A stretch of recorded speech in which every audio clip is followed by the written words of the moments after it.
Halo, selamat datang kembali. Coba bayangin deh, Anda lagi merekrut manajer baru. Ada dua kandidat. Kandidat A, CV-nya biasa aja. Tapi pas wawancara, wah nyambung banget, rasanya kayak udah kenal lama. Terus kandidat B, CV-nya cemerlang, pengalamannya luar biasa. Tapi orangnya agak kaku, kurang klik gitu. Siapa yang Anda pilih? Kalau Anda kayak kebanyakan orang, mungkin condongnya ke kandidat A ya.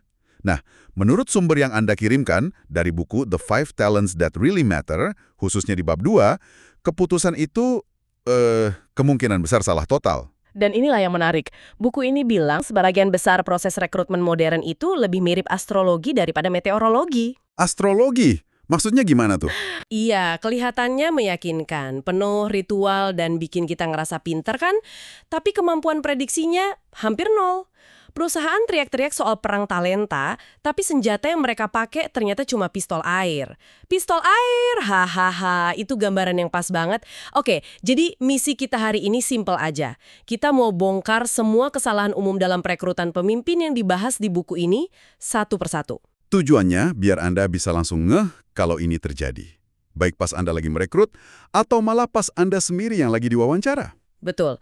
Kita akan bedah kenapa firasat baik seringkali jadi penasihat yang buruk dan kenapa data yang kelihatannya keras seperti pengalaman kerja, ternyata bisa sangat rapuh. Mari kita mulai dari kesalahan yang paling umum. Oke, mari kita bedah ini. Jebakan pertama, dan ini yang paling besar katanya, wawancara tatap muka. Kita semua kan mikir wawancara itu momen krusial buat merasakan kandidat. Tapi buku ini bilang justru disitulah bias paling merajalela. Wawancara seringkali bukan ajang ngukur kapabilitas, tapi cuma, kontes popularitas. Siapa yang paling kita sukai, dialah yang menang. Penulisnya bahkan menyebut ini tirani kesukaan atau the tyranny of likability. Masalahnya, wawancara yang nggak terstruktur, yang lebih mirip obrolan santai, secara psikologis mendorong kita buat nyari cerminan diri kita sendiri. Oh, jadi kita nyari yang mirip kita gitu ya? Iya, kita secara nggak sadar ngasih nilai lebih ke orang yang hobinya sama, alma maternya sama, atau cara bicaranya mirip kita.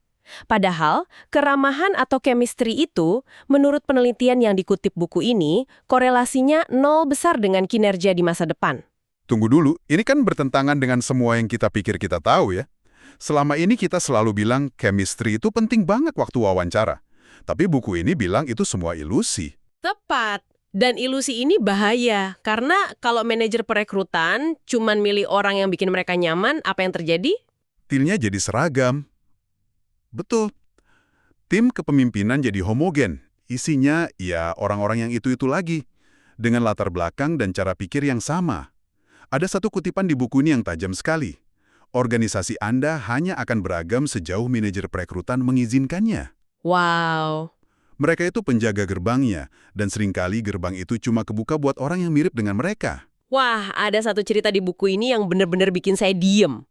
Tentang seorang pemimpin perempuan yang mereka sebut berlian terpendam. Jadi ceritanya perempuan ini sangat bertalenta, cerdas, potensinya luar biasa. Tapi dia terus-terusan dapat ulasan kinerja yang jelek dari bosnya. Kenapa? Karena bosnya ini sebenarnya kemampuannya di bawah dia dan ngerasa terancam. Betul sekali. Akibatnya, nama perempuan ini nggak pernah muncul di daftar suksesi manapun. Dia dianggap nggak perform. Dia hampir aja keluar dari perusahaan itu karena frustrasi. Terus gimana potensinya bisa ketahuan? Nah, potensinya baru terungkap waktu perusahaan itu ngejalanin sebuah program asesmen yang objektif, berbasis data untuk semua manajer. Hasilnya mengejutkan, skor perempuan ini meroket jauh di atas rata-rata, bahkan jauh melampaui skor bosnya sendiri. Dan akhir ceritanya gimana? Akhirnya, dia dipromosikan ke posisi yang lebih tinggi dari mantan bosnya itu. Poin penting dari cerita ini bukan cuma soal satu manajer yang buruk ya, ini soal kegagalan sistemik. Maksudnya? Tanpa data objektif, bias personal dari seorang atasan bisa ngubur talenta terbaik di perusahaan. Si berlian terpendam ini hampir hilang selamanya cuma karena dia nggak disukai oleh atasannya yang inkompeten. Coba bayangin berapa banyak talenta lain yang nasibnya sama di luar sana. Oke, jadi wawancara itu jebakan. Banyak bias. Tapi kan kita masih punya CV sama referensi. Rekam jejak seseorang, pengalaman kerjanya di perusahaan sebelumnya, itu pasti lebih objektif kan? Maksud saya, itu kan fakta. Nah, disinilah jebakan berikutnya muncul. Dan ini yang menurut saya paling mengejutkan. Iya, ini argumen yang sangat umum kita dengar. Lihat saja rekam jejaknya. Tapi penulis buku ini membantahnya dengan keras. Argumen mereka, pengalaman itu sangat-sangat bergantung pada konteks. Kesuksesan seseorang di perusahaan A dengan tim yang suportif, bos yang hebat, dan tantangan pasar yang spesifik, itu sama sekali nggak ngejamin dia bakal sukses di perusahaan B. Jadi pengalaman itu nggak bisa di copy paste gitu aja. Tepat. Dan ini juga berlaku buat referensi. Coba pikirin deh, siapa yang kita minta jadi pemberi referensi? Pasti mantan bos yang hubungan kita baik dengannya kan? Iya, tentu saja. Mereka pasti akan kasih ulasan yang bagus. Tapi yang lebih penting, mereka nggak bisa secara objektif ngukur seberapa besar peran kehadiran mereka sendiri dalam kesuksesan kita dulu.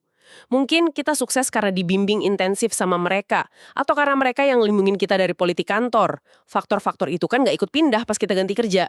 Di buku ini ada analogi yang tragis, tapi kena banget. Kisah seorang pendaki gunung legendaris, namanya Dougal Heston. Orang ini pengalamannya luar biasa. Udah naklukin puncak-puncak paling bahaya di dunia. Dia ahlinya baca medan sulit dan cuaca ekstrim. Tapi ironisnya, dia meninggal bukan pas mendaki Everest, tapi pas main ski sendirian dekat rumahnya. Ketimbun longsoran salju kecil. Dan analisis buku ini soal kematiannya tuh menarik banget. Pengalamannya yang luar biasa justru jadi bumerang. Itu melahirkan rasa percaya diri yang berlebihan, yang bikin dia ngeremehin situasi yang sedikit beda dari biasanya. Dia ngerasa udah tahu segalanya. Betul. Buku ini menyimpulkan dari kisah itu bahwa pengalaman hanyalah modal dasar atau yang mereka sebut table stakes. Table stakes, maksudnya kayak gimana itu? Kayak syarat minimal gitu ya? Iya, persis. Kayak dalam permainan poker, table stakes itu cuma syarat minimal buat bisa duduk di meja dan ikut main. Anda harus punya chip buat bisa main. Punya pengalaman itu penting, tanpanya Anda bahkan nggak bisa dipertimbangkan. Tapi, punya chip paling banyak di awal nggak menjamin Anda akan menang. Begitu juga pengalaman. Itu cuma tiket masuk, bukan penentu kemenangan di masa depan. Pengalaman Heston di pendakian ekstrim malah bikin dia buta terhadap risiko baru di arena ski. Itu ngejelasin kenapa bahkan promosi internal, di mana kita ngerasa udah kenal betul sama orang itu, tingkat kegagalannya masih sangat tinggi ya. Kita lihat rekam jejaknya bagus di peran sebelumnya, terus kita promosikan, ternyata gagal total. Persis, kita merasa kenal dia, tapi kita kenal dia dalam konteks peran yang lama. Peran baru yang lebih tinggi itu nuntut serangkaian kapabilitas yang sama sekali beda. Kita salah fokus. Kita salah fokus. Kita terlalu lihat ke belakang pada apa yang udah dia lakuin dan lupa ngukur secara objektif apakah dia punya potensi buat ngadepin tantangan di masa depan. Oke, ini semua kedengarannya rumit. Wawancara nggak bisa diandelin, pengalaman juga nipu. Mungkin solusinya serahin aja ke ahlinya. Pakai headhunter atau firma pencari eksekutif. Mereka kan dibayar mahal buat melakukan ini. Harusnya masalah selesai dong. Nah, itu asumsi yang sangat logis. Dan banyak banget perusahaan mikir gitu. Tapi disinilah buku ini menyorot adanya konflik kepentingan mendasar yang jarang kita bicarakan. Para penulis lagi-lagi pakai visual timbangan. Di satu sisi, firma-firma ini emang punya jaringan yang luas. Itu aset mereka. Tapi di sisi lain, yang bebannya jauh lebih berat adalah insentif yang tidak selaras. Insentif yang tidak selaras? Apa maksudnya? Jadi gini, firma pencari eksekutif itu dibayar ketika kandidat yang mereka ajuin berhasil direkrut. Titik. Jadi motivasi utama mereka adalah menutup kesepakatan secepat mungkin, biar dapat komisi. Oke. Bukan untuk nemuin kandidat terbaik yang bakal bertahan dan sukses dalam jangka panjang. Mereka pada dasarnya adalah agen penjualan. Dan apa yang dilakuin penjual? Mereka nonjolin semua kelebihan produknya dan sebisa mungkin nyembunyiin kekurangannya.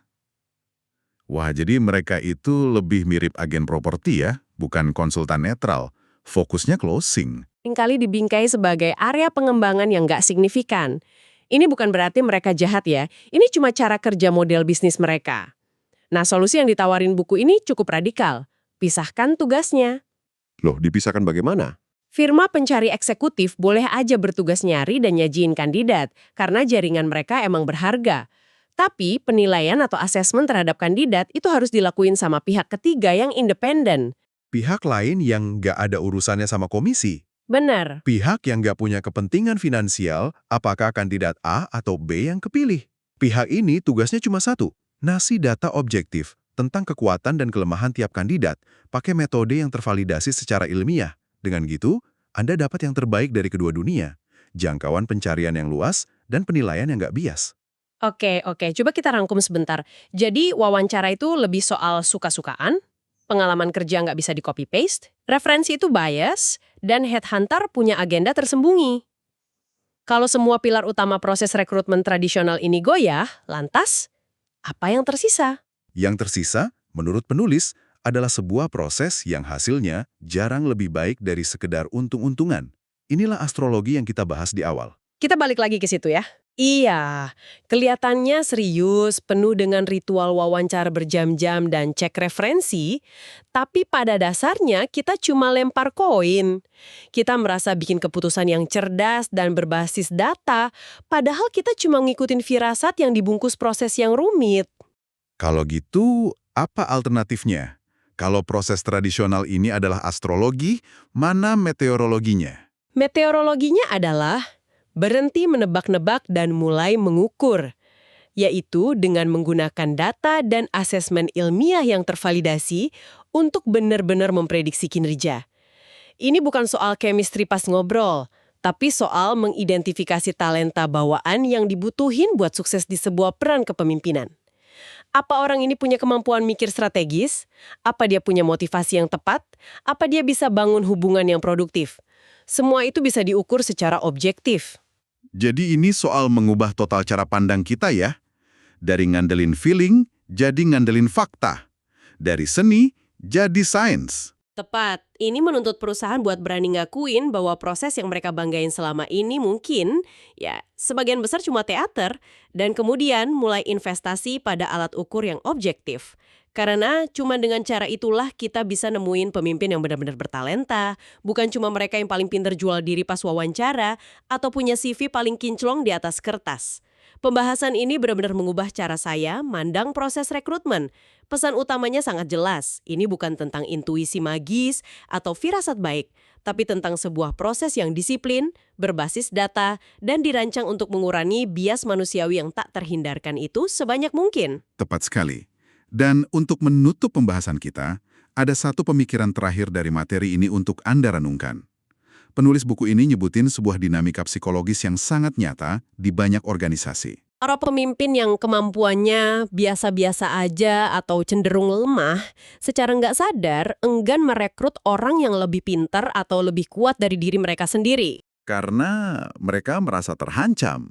Sebuah mekanisme pertahanan diri yang pada akhirnya malah merugikan perusahaan itu sendiri. Benar. Jadi pertanyaan provokatif yang diajukan untuk Anda renungkan adalah ini. Saat Anda melihat sebuah proses perekrutan di sekitar Anda, coba tanyakan ini pada diri sendiri. Apakah proses itu benar-benar dirancang untuk menemukan kandidat terbaik yang ada di luar sana? Atau apakah proses itu secara halus, mungkin tanpa disadari, sebenarnya dirancang untuk melindungi zona nyaman dan wewenang orang yang sedang merekrut? Ini pertanyaan yang nusuk langsung ke jantung masalah. Kenapa begitu banyak organisasi terjebak dengan kepemimpinan yang biasa-biasa saja dan kesulitan menemukan talenta yang luar biasa?